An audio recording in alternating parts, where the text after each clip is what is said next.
অচেতন জাতি পরাজিত হয়, অচেতন জাতি আর সচেতন জাতি বিজয়ী হয়। সচেতনতা একটা বিরাট জিনিস। আজকে রাত্রে চোর চুরি করবে আপনার বাড়িতে, আজকে রাত্রে চোর আপনার বাড়িতে চুরি করবে, এটা জানতে পারাই আপনি বিজয়ী। আর চোর চুরি করতে পারবেন ইনশাআল্লাহ। বাধা দেওয়ার জন্য এতটুকুই যথেষ্ট যে আপনি জানেন। আর যদি না জানেন, অচেতন হয়ে ঘুমান নাক ডাইকা কি হবে? চোর চুরি করে পালাবে। তো মুসলমান আমাদের বন্ধুকে এবং শত্রুকে এটা চিনতে পারাই অনেক বড় একটা কাজ, সচেতনতা। আমাদের কাজটা কি? দায়ীদের কাজ কি? ঘুরে ঘুরে এই উম্মাকে, এই উম্মার ঘুমন্ত যুবকদেরকে, তাদের ইমানকে, ইমানের জাগরণকে তৈরি করা আমাদের কাজটা কি? দায়ীদের কাজ কি? এই যে আমাদের প্রোগ্রামগুলোতে আপনি তাকায় দেখবেন 80% হলো যুবক। মাশাআল্লাহ, এই যুবক, যে যুবক প্রেমে মগ্ন, যে যুবক টিকটক ফেসবুক লাইকিতে, যে যুবক নেশাগ্রস্ত, তাকে যদি বুঝিয়ে দেওয়া যায়, হে যুবক তুমি কিভাবে এই চিন্তা চেতনার মধ্যে নিবদ্ধ আছো, অথচ তোমার পার্শ্ববর্তী ভয়ঙ্কর এক শত্রু তোমার বোনকে ধর্ষণ করার জন্য, তোমার মাকে, তোমার বোনকে, তোমার স্ত্রীকে ধর্ষণ করার জন্য এক ভয়ঙ্কর শত্রু দেয়ে আসছে। সীমান্তের কাঁটাতারের ভেড়া তারা ভেঙে ফেলতে চাচ্ছে, আর তুমি এখনো টিকটক ফেসবুক লাইকি আর গার্লফ্রেন্ড নিয়ে ঘুরতেছো। আরে গার্লফ্রেন্ড তো বাদ দাও, তোমার স্ত্রীকে এরা ধর্ষণ করবে। তোমার স্ত্রী কেন, শত শত হাজারো হাজারো কাশ্মীরি মা বোনদেরকে এই ভারতীয় হিন্দুত্ববাদী প্রশাসন ধর্ষণ করেছে। 10,000-এর উপরে কাশ্মীরি মহিলাদেরকে ধর্ষণ করেছে এই হিন্দুত্ববাদী প্রশাসন। কাশ্মীর, আরাকান, আসাম, বিভিন্ন রাজ্যগুলোতে মুসলমানদের উপর নিপীড়ন, নির্যাতন চলতেছে, তোমার খবরই নাই। তুমি ঘুমিয়ে আছো, সীমান্তের কাঁটাতারের বেড়ায় শত্রুরা থরথর করে কাঁটাতারের বেড়ায় ঝাঁকুনি দিচ্ছে, যে কোনো মুহূর্তে অস্ত্র নিয়ে ঢুকবার জন্য তৈরি আছে, অথচ তোমার কোনো খবরই নেই। ও নান্দাইলের মুসলমান, তুমি আছো এক জাগ্রত ঘুমের মধ্যে। ঘুমন্ত মানুষকে তো ডাইকা তোলা যায়, কিন্তু জাগ্রত হইয়া ঘুমের ভান ধরা কাউকে তো জাগানোও যায় না। তুমি কি বুঝো না সেটাও বুঝো না, তোমাকে কে বুঝাবে? ও মুসলমান ইমানদার, তুমি ভালো নেই, তোমার মসজিদগুলো ভালো নেই, তোমার ইমানের অবস্থা ভালো নেই। তোমার দেশে মুসলমানদের রাষ্ট্রীয় পিপিকে জবাই করে ওরা হত্যা করতেছে। শুধু তাই না, তোমার দেশে মসজিদ ভাঙচুর করতেছে এবং ওরা ঘোষণা দিয়ে তোমার দেশ দখলের জন্য পায়তারা করতেছে, অথচ তুমি ঘুমিয়ে আছো। তোমাকে জাগাবে কি? কে জাগাবে তোমাকে? তোমার তো জাগার ইচ্ছাই নেই, তুমি জানোই না।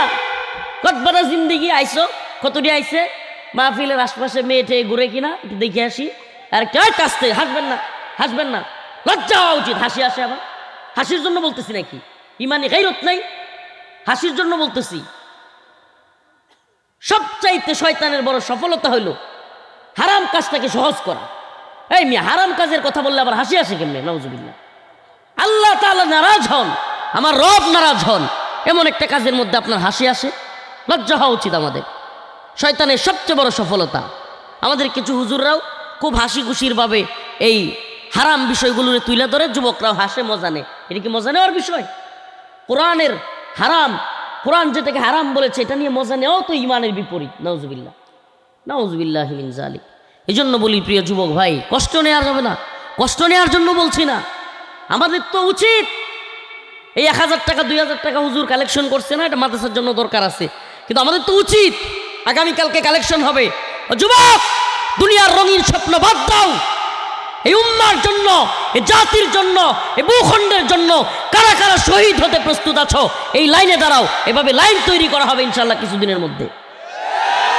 ভারতীয় আধিপত্যবাদীদের বিরুদ্ধে, হিন্দুত্ববাদী তাগুতি ব্রাহ্মণ্য শক্তির বিরুদ্ধে মুসলমানদের যুবকদেরকে এখন কি বলবো, আমাদের বাবারা সকালবেলায় তার ক্ষেতের মধ্যে কাজ করতে গেছে না তার ছেলে, এটার জন্য পিটায়, কিন্তু ফজরের নামাজ ছেলে পড়ে নাই, এর জন্য তার কোনো মাথা ব্যথাই নেই। সকালবেলায় এই গরুটা লয়ে গেলি না, বদমাশের গরু, উঠছস্তারে, উঠছস্তারে, উঠছস্তা লাঠি লয়ে আইতাম না কিরে, নিজে নামাজ পড়ে, কিন্তু ছেলেটা যে নামাজ পড়ন লাগবো, নামাজে যাস না, লাঠিটা লই আইতাম, কোনো বাপে শুনছেন আজকে? শোনাই যায় না। দিন বুঝি নাই আমরা, দিন বুঝি নাই। আর সুদ খাইস না রে, সুদ খাইস না, সুদকুর সুদকুর, সুদকুরের বাপ না আমি, এটা কইতে শুনছেন কারে? হ্যাঁ, এলাকায় নাকি সুদের কারবার খুব ভালোই চলে। সুদকুর যেগুলো একবারে চিহ্নিত সুদকুর, এগুলো ধরে ধরে পিটাই পারবেন? হ্যাঁ, এটা আর কোনো শাস্তি নাই। এই বাবারে সুদ ছাইরা দাও, এই ওয়াজ আমি করতে পারি না, আমার এই ওয়াজ নাই। সুদকুর যেগুলো চিহ্নিত, এগুলো ধরে ধরে পিটাবেন, পারবেন? এলাকাবাসী সম্মিলিতভাবে সুদের বিরুদ্ধে দাঁড়াবেন, রাজি আছেন ইনশাল্লাহ?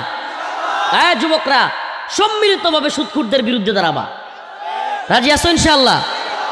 সুদের টাকা যেগুলো পাইতো, আসল টাকা দিয়ে দিবেন, কবে লাভ নাই তোর, হুজুরে কয়ে গেছে। তোর লাভ মাহফিলও মার গেছে গা, তোর লাভ কই গেছে গা, মাহফিলও মার গেছে গা। বাবারে সুদ ছাড়ো, সুদ ছাড়ো, এই ওয়াজ করবার সময় নেই। সুদখোর সবচাইতে সর্বনিম্ন সুদের ইয়া হলো মায়ের সাথে জিনার সমান, নাউজুবিল্লাহ। আর কি বলবো এদেরকে, কি বলবো? পিটানো তো দরকার, যেগুলো লাইসেন্স দিছে এগুলোরে, রাষ্ট্রীয়ভাবে এই সুদের ব্যাংকগুলোর লাইসেন্স দিয়ে দিছে, এগুলোরও পিটানো দরকার। যা হোক ইনশাআল্লাহ আগামী দিনে বিপ্লব, ইসলামী বিপ্লব আসবে। এই সুদ, ঘুষ, দুর্নীতি, জুলুম কিচ্ছু থাকবে না ইনশাআল্লাহ, কিছুই থাকবে না। ছেড়ে দেন, আজকে থেকে সুদখোররা আলটিমেটাম দিয়ে গেলাম, সহজ ওয়াজ নাই, কঠিন ওয়াজ। সুদ ছেড়ে দেন, সুদের চাইতে বড় ভয়ঙ্কর কিছু আর হইতে পারে না। সুদখোরদের পরিবারে শান্তি নেই, এটা কথা মনে রাখবেন। সুদখোরদের পরিবারে কি হবে না? দুনিয়াও শান্তি পাবে না, আর আখেরাতেও শান্তি পাবে না। এদের খালি পেরেশানি লাগিয়েই থাকবে। খবর নিয়ে দেখেন, সুদখোরদের পরিবারে পেরেশানি কি করবে? লাগিয়েই থাকবে, একটা না একটা ঝামেলা লাগিয়েই থাকবে, লাগিয়েই থাকবে। আল্লাহ পাক হেদায়েত দান করুক।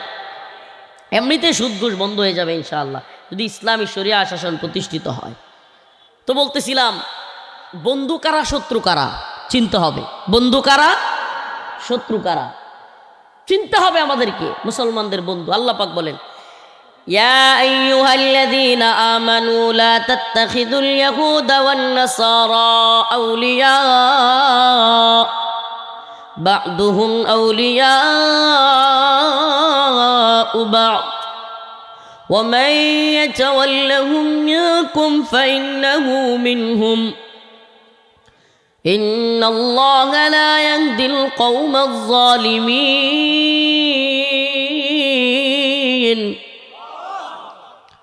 হে ঈমানদাররা শোনো, লা তাত্তাখিযুল ইয়াহুদা ওয়ান নাসারা আউলিয়া, তোমরা ইহুদি এবং খ্রিস্টানদেরকে বন্ধু বানায়ও না। কি করিও না? ইহুদি খ্রিস্টানদেরকে বন্ধু বানায়ও না। এটা কার কথা? ওয়ালান তারদা আনকাল ইয়াহুদু ওয়ালান নাসারা হাত্তা তাত্তাবিআ মিল্লাতাহুম। সুবহানাল্লাহ। আল্লাহ বলেন, ওয়ালান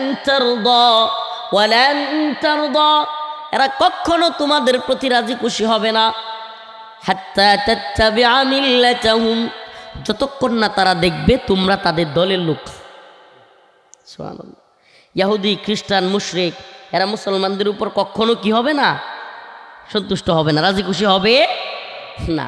কিন্তু তখন হবে যখন দেখবে কি আমাদের লোক। ভারত হাসিনার প্রতি এত খুশি কে? তাদের লোক না মুসলমানদের লোক? কোন কার লোক? আজকে দেখলাম সকালবেলায়, মনে হয় একেবারে ভোরের দিকে, জগন্নাথ বিশ্ববিদ্যালয়ে ভারতের আধিপত্যবাদের বিরুদ্ধে, ভারতের হুমকি দুমকির বিরুদ্ধে, আপনারা কি শুনছেন?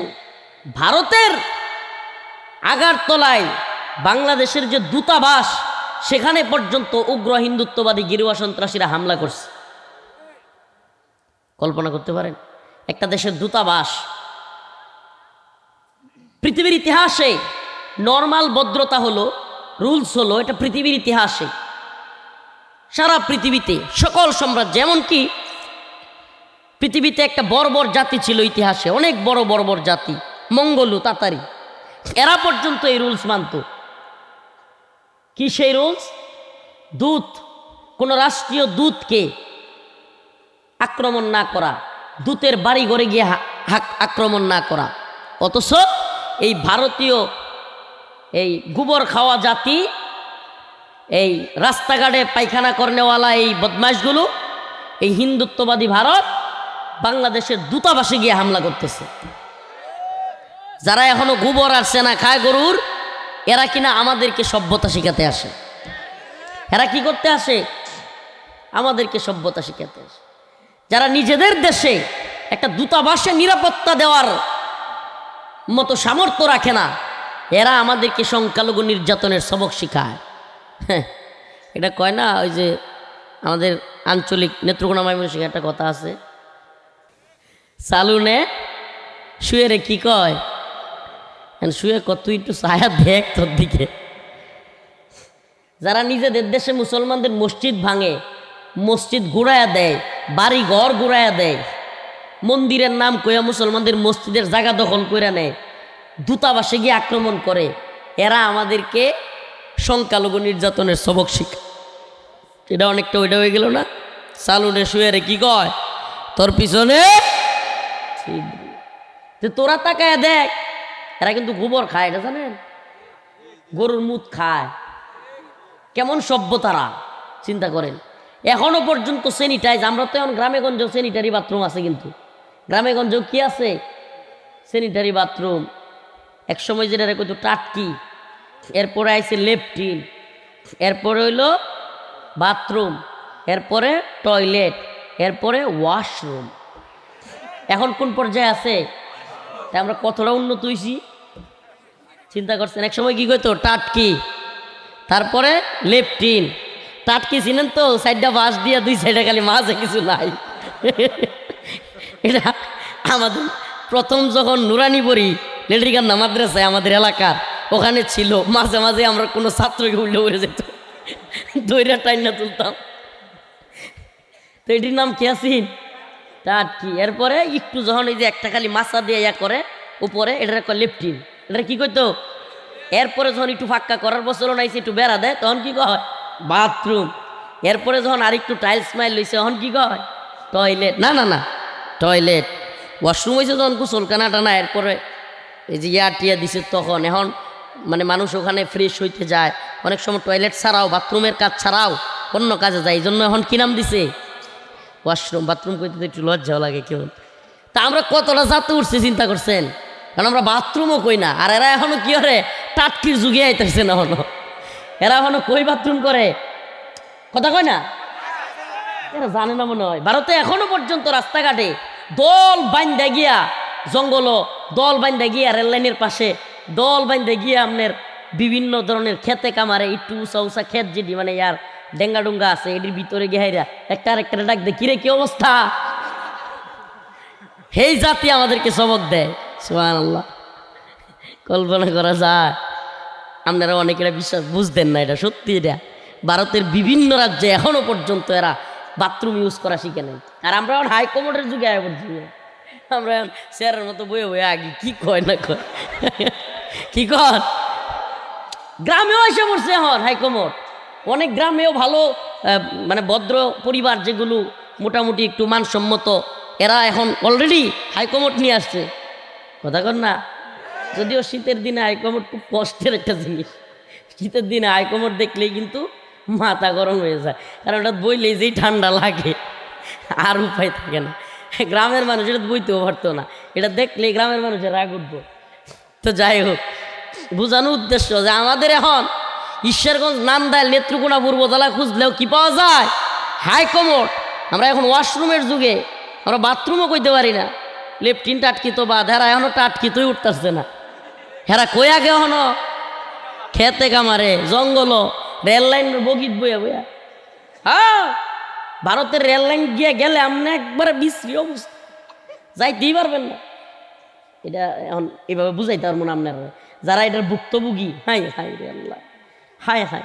খবর নিয়ে দেখবেন, ও মা হ্যাঁ বলি বাথরুমে গেলে টয়লেট হয় না।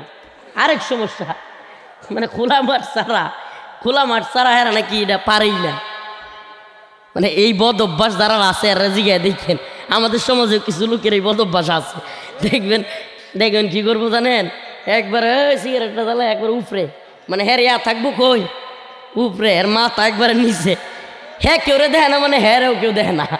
হ্যাঁ চিন্তা ভাবনা হইলো হ্যাঁ রে কেউ দেখে না, মানে হ্যাঁ কেউ দেখে না মানে হেরেও কেউ আরে করে একটা হইলো ইন্দা সিদরাতুল মুনতাহার কাছাকাছি আর মাথা একবারে নিচে দিবে।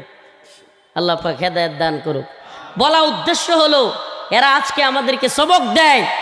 এখনো পর্যন্ত যে জাতি গোবর নিয়ে পূজা করে, যে জাতি মূত্র সেবন করে, যে জাতি বাথরুমে পায়খানা পর্যন্ত করতে পারে না, সেই জাতি আমাদেরকে সবক দেয়। যে জাতি মন্দির বইলা মসজিদ ভেঙে ফেলে, যে জাতি আমাদের বিভিন্ন মাদ্রাসা মসজিদ বুলডুজার দিয়ে ঘুরাইয়া দেয়, আমাদের দূতাবাসে এসে হামলা করে, এরা সবক দেয় সংখ্যালঘু নির্যাতনের। আমরা তো বলি পৃথিবীতে যদি কোনো দেশে অন্য ধর্মাবলম্বীরা সবচাইতে বেশি সুখে থাকে, মিলেমিশে থাকে, এটা বাংলাদেশ। এটা কি চ্যালেঞ্জ করলাম আমি, গোটা পৃথিবীতে ভিন্ন ধর্মাবলম্বীরা, আমাদের সমাজে খ্রিস্টান হিন্দু ভিন্ন ধর্মের লোকেরা আছে না নাই? কোনোদিন মারামারি হয়? মারামারি হইলে কি এমন হয়, মুসলমানে যেমন জমি জমা লয়ে লাগে ঠিক এমনে লাগে, কিন্তু ধর্মীয় কারণে কোনোদিন মারামারি লাগছে? লাগেই না। হুদাই ফাও রাজনৈতিক দ্বন্দ্ব, এলাকা কেন্দ্রিক দ্বন্দ্ব, এটা সাধারণ প্রতিবেশী থাকলেও যেটা হয় অন্য সময়ও সেটা হইতে পারে, কিন্তু আমরা কোনো দিন এই মারামারিতে জড়াই না। অথচ এই হিন্দুত্ববাদীরা আমাদের দেশকে হুমকি দিচ্ছে। এখন কয় কুমিল্লা লাগবো তাগর, চিটাগাং লাগবো তাগর, রংপুর লাগবো তাগর। কারণ ব্রাহ্মণবাড়িয়াওয়ালারা কয় ব্রাহ্মণবাড়িয়া কষ্ট কেয়া, ব্রাহ্মণবাড়িয়াও লাগবো। হ্যাঁ, বিবাড়িয়ার মানুষ মারামারিতে খুব পটু। একজনে দেখলাম ফেসবুকে পোস্ট করছে, কয় খালি গেটটা খুললিয়া কিছু ঢুকতে দিয়ে আহিবার লাগাই দিবেন, পরের দায়িত্বটা আমরা। সুবহানাল্লাহ। মজার বিষয় না ভাই, মজার বিষয় না, এগুলো মজা করতেছি না। জরুরি এবং সিরিয়াস বিষয় হলো অনেক বেশি মানুষ মারা যাবে, অনেক বেশি। যদি সত্যিই আল্লাহ না করুক ইন্ডিয়া মেসাকার চালায়, চোখের সামনে আপনার সন্তানরা ফুটফুটে একবারে থরথর করে মারা যাবে। কি পরিমাণে মানুষ শহীদ হবে কল্পনার বাহিরে, কি পরিমাণে মুসলমান মারা যাবে। রাসূলের হাদিস থেকে প্রমাণ পাওয়া যায় যে বৃহৎ একটা অংশ হিন্দুত্ববাদী গাজওয়াতুল হিন্দে, ইসাবাতান মিন উম্মতি আহরাজাহুমুল্লাহু মিনান নার, ইসাবাতুন তাগজুল হিন্দা ওয়া ইসাবাতু মা ঈসা ইবনে মারইয়াম। গাজওয়াতুল হিন্দে প্রচুর পরিমাণে মানুষ মারা যাবে। তবে রাসূল বলেছেন ইসাবাতুন তাগজুল হিন্দা, এই গাজওয়ায় যারা শরীক হবে আল্লাহ পাক দুইটা কওমকে, দুইটা গাজওয়া, দুইটা জিহাদরত জাতিকে আল্লাহ পাক জাহান্নামের আগুন থেকে মুক্তিপ্রাপ্ত ঘোষণা করেছেন। সুবহানাল্লাহ। কোন আল্লাহ পাক দুইটা টিমকে, একটা হলো গাজওয়াতুল হিন্দের যারা শরীক হবে আল্লাহ পাক তাদেরকে জাহান্নামের আগুন থেকে মুক্ত ঘোষণা করেছেন। আমরা ইনশাআল্লাহ গাজওয়াতুল হিন্দের জন্য তৈরি আছি তো? হে যুব সমাজ, ডাক দিলে পাওয়া যাবে তো? হ্যাঁ, আমার মামার মতো আবার গাজীপুরে যাওয়ার চিন্তা করবেন না তো? যুদ্ধ লাগছে বর্ডারে, বর্ডার থেকে হ্যাঁ কোন দিকে যাব? গাজীপুর। কারণ কি, মাইডা লাগলে তাড়াতাড়ি মাঝখানে যাওয়া লাগবো। মাঝখানে যাবেন নাকি আরো সীমান্তের দিকে? ইনশাআল্লাহ আমরা সীমান্তে ব্যারাক তৈরি করব, আন্ডারগ্রাউন্ড তৈরি করব।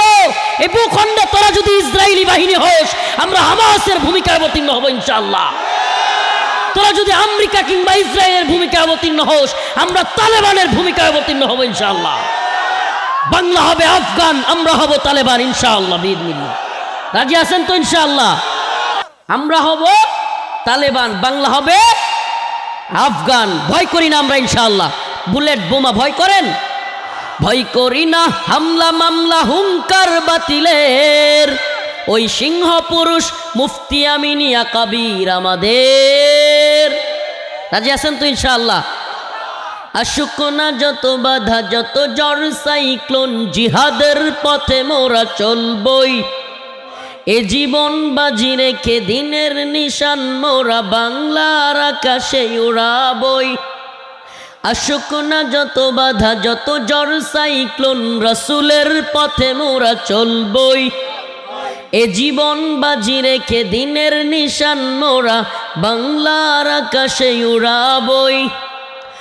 মোরা কামানের মুখোমুখি দাঁড়িয়ে আল্লাহু আকবার বলবই। আসুক না যত বাধা, যত জ্বর সাইক্লোন, রাসূলের পথে মোরা চলবই। আসুক না যত বাধা যত জ্বর সাইক্লোন জিহাদের পথে মোরা, আসুক না যত বাধা যত জ্বর সাইক্লোন কিতালের পথে মোরা। প্রয়োজন হলে ইনশাআল্লাহ হামাসের মতো সুরঙ্গ বাহিনী তৈরি করে হলেও ভারতের বিরুদ্ধে আমরা লড়ব। আমাদের চিৎকার করে বলার সময় এসেছে, আমরা আল্লাহর গোলাম, ভারতের গোলামি মানি না। গোলামি মানি কার? আমরা ভারতের গোলাম নই, আমরা ইসরায়েলের গোলাম নই, আমরা আমেরিকার গোলাম নই। আমরা কার গোলাম? আমরা একমাত্র আল্লাহর গোলাম। ঠিক আছে তো ইনশাআল্লাহ? ঠিক আছে তো ইনশাআল্লাহ?